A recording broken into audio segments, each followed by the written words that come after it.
بسم اللہ الرحمن الرحیم الحمدللہ رب العالمین والصلاة والسلام علی رسول الکریم۔ ناظرین، آج ہم قرآن مجید کی روشنی میں روزے کے موضوع کا مطالعہ کریں گے۔ ہم جانیں گے کہ روزہ صرف بھوک اور پیاس کا نام ہے یا اس کے پیچھے اللہ کی کوئی عظیم حکمت بھی ہے۔ روزہ انسان کی زندگی میں کیا تبدیلی پیدا کرتا ہے؟ اللہ تعالیٰ نے رمضان ہی کے مہینے میں روزے کیوں فرض کیے ہیں؟ ان سوالات کا جواب سمجھنے کے لیے پہلے ہمیں یہ جاننا ہوگا کہ انسان کو اللہ تعالیٰ نے اس دنیا میں کیوں بھیجا۔ انسان کی زندگی کا ایک پہلو اس کی جسمانی ضروریات سے متعلق ہے، لیکن اس کا دوسرا اور زیادہ اہم پہلو یہ ہے کہ وہ اپنے رب کو پہچانے، اپنی زندگی کا مقصد سمجھے اور ہدایت کے مطابق زندگی بسر کرے۔ اللہ تعالیٰ نے اسی لیے انسان کو اپنی ہدایت سے محروم نہیں چھوڑا، بلکہ انبیاء علیہ السلام اور اپنی کتابوں کے ذریعے سے زندگی کا صحیح راستہ بتایا۔ پھر اسی ہدایت پر چلنے کی عملی تربیت کے لیے عبادات عطا فرمائیں، اور ان عبادات میں روزہ ایک ایسی عبادت ہے جو انسان کے اندر تقوی، ضبط نفس اور اللہ کی اطاعت پیدا کرتا ہے۔ تو آئیے اب قرآن مجید کی روشنی میں سمجھتے ہیں کہ اللہ تعالیٰ روزے کے ذریعے ہمیں کیا سکھانا چاہتے ہیں۔ تاریخ کے ہر دور میں ایسے انسان گزرے ہیں جو نظریات کی تحریر و تالیف اور بیان کی مہارت میں درجۂ کمال رکھتے تھے، اور یہی لوگ آنے والے لوگوں کی ذہانتوں پر مسلسل اثر انداز رہے، جنہوں نے الہامی اور انسانی آراء کو تعلیمی نصاب کی شکل دی، جس سے انسانی ذہانت کے کاغذ کا کورا رہ جانا تقریباً ناممکن ہی رہا۔ ذہانت کا ایک حصہ وہ ہے جو جسمانی زندگی کی ضروریات اور خواہشات کے انتظام پر غور کرتا ہے، اور دوسرا حصہ وہ ہے جو اپنی تخلیق، اختیار اور جواب دہی پر غور کرتا ہے۔ ذہانت کے پہلے حصے میں یہ صلاحیت ہوتی ہے کہ وہ اپنے جسمانی مسائل سے شاید نمٹ بھی لے، لیکن ذہانت کے دوسرے حصے میں یہ صلاحیت نہیں ہوتی اپنے سوالوں کے جوابات الہامی رہنمائی کے بغیر پا سکے۔ اللہ تعالیٰ نے انسان کو زمین پر اتارتے وقت جو واشگاف ہدایت کی تھی وہ یہی تھی کہ اگر آپ لوگ اپنی ذہانت کے دونوں حصوں کے سوالات کے جوابات چاہتے ہو، تو غم اور خوف سے آزاد زندگی کی آرزو رکھتے ہو، تو میری اتاری گئی ہدایت کی پیروی کرنا۔ یہی سورۃ البقرہ جو کہ 38 نمبر آیت میں اللہ تعالیٰ فرماتے ہیں، ہم نے کہا اب تم سب یہاں سے اتر جاؤ، پھر اگر میری طرف سے کوئی ہدایت تمہیں پہنچے تو جو لوگ میری ہدایت کی پیروی کریں گے ان کو نہ غم ہوگا اور نہ خوف ہوگا اور نہ ہی وہ کسی غم میں مبتلا ہوں گے۔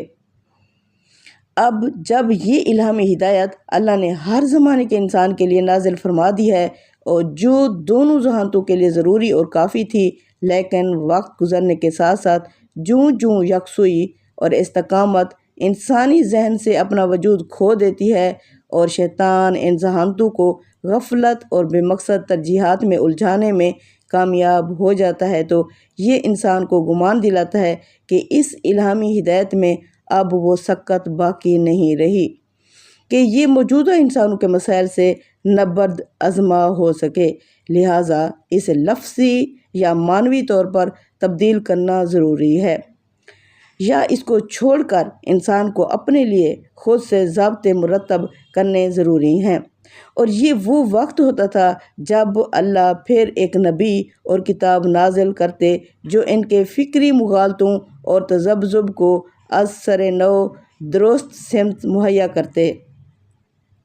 حتیٰ کہ کچھ صدیاں گزرنے کے بعد پھر سے ان فکری مغالطوں کا دور شروع ہو جاتا۔ سورۃ الحدید کی آیت نمبر 16 میں اللہ فرماتے ہیں، الم یعن للذین آمنوا ان تخشع قلوبہم لذکر اللہ، یعنی جو لوگ ایمان لے آئے ہیں، کیا ان کے لیے اب بھی وہ وقت نہیں آیا کہ ان کے دل اللہ کے ذکر جو کہ حق اترا ہے اس کے لیے پسیج جائیں۔ اور وہ ان لوگوں کی طرح نہ بنے جن کو پہلے ہی کتاب دی گئی تھی، پھر ان پر ایک لمبی مدت گزر گئی اور ان کے دل سخت ہو گئے، اور آج ان میں سے بہت سے نافرمان ہیں۔ رمضان کو ہم اللہ کے ایک سخت اور قطعی حکم کی بجائے رومانوی اور تہواری طور پر لیتے ہیں۔ یہی وجہ ہے کہ مساجد میں یک ماہی نمازوں کی تعداد، صبح و شام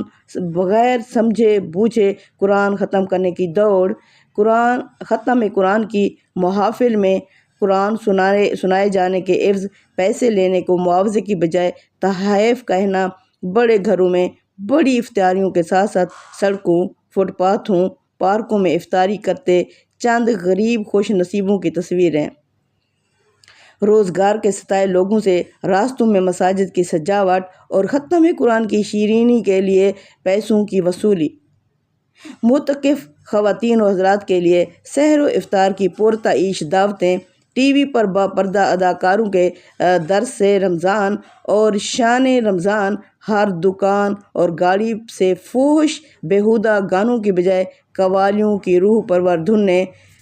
بازاروں میں مردوں سے زیادہ عورتوں کی عید کی خریداریاں، تقویٰ اور برداشت کے مہینے میں انسانی غصے کے ہاتھوں دوسروں کی عزت اور زندگی سستی، جبکہ باقی ہر چیز اتنی مہنگی کہ اس ماہ کے صبر کا تمام ثواب صرف غریبوں کے بچوں ہی کے حصے میں آتا ہے۔ اس بابرکت مہینے کے لیے مسلمانوں کے دلوں میں اتنی محبت اور تڑپ ہوتی ہے کہ اس ماہ کی رخصتی پر بھرپور آتش بازی کا اہتمام کیا جاتا ہے۔ نیز حلوائیوں اور درزیوں کی شدید مصروفیات اور پارلرز میں رش روزداروں کی رمضان سے سچی محبت کے ثبوت ہیں۔ اس ماہ کے مسلسل 30 دن رمضان کی روحانی اور طبی فضائل بیان کیے جاتے ہیں، لیکن اس ماہ کی روحانی بلیدگی نہ تو گھر کی خواتین اور بچوں کو کمانے والوں مردوں کے احسانات اور تند زبانی سے بچا سکیں، اور نہ ہی ان کی بدترین بسیار خوری کو قابو کر سکیں۔ کیا اللہ تعالیٰ کو امت سے یہ رویہ مطلوب تھا، یا امت سے کوئی بڑا تعلیمی مغالطہ سرزد ہو گیا؟ اب روزے کے احکام کو دیکھتے ہیں جو اللہ تعالیٰ نے رسول اللہ صلی اللہ علیہ وسلم کے قلب اطہر پر نازل فرمائے، جو قیامت تک تعلیم انسانی کا ذریعہ بن گئے۔ یہاں یہ بات انتہائی دلچسپ اور حیرت انگیز ہے کہ اللہ تعالیٰ نے جہاں جہاں روزہ فرض کیا وہ کسی گناہ یا لغزش کے کفارے اور سزا کے طور پر ہی کیا تھا، گویا انسان کو کسی خاص کیفیت میں مبتلا کر کے کچھ سکھانا مقصود تھا، ورنہ بھوکا پیاسا رہنا اس کا پسندیدہ فعل کبھی بھی نہ تھا، کیونکہ سزا وہی ہوتی ہے جو انسان کی پسند کے خلاف ہو۔ ناظرین، یہ سلسلہ جاری رہے گا، انتظار کیجیے گا اگلی قسط تک۔ السلام علیکم ورحمۃ اللہ وبرکاتہ۔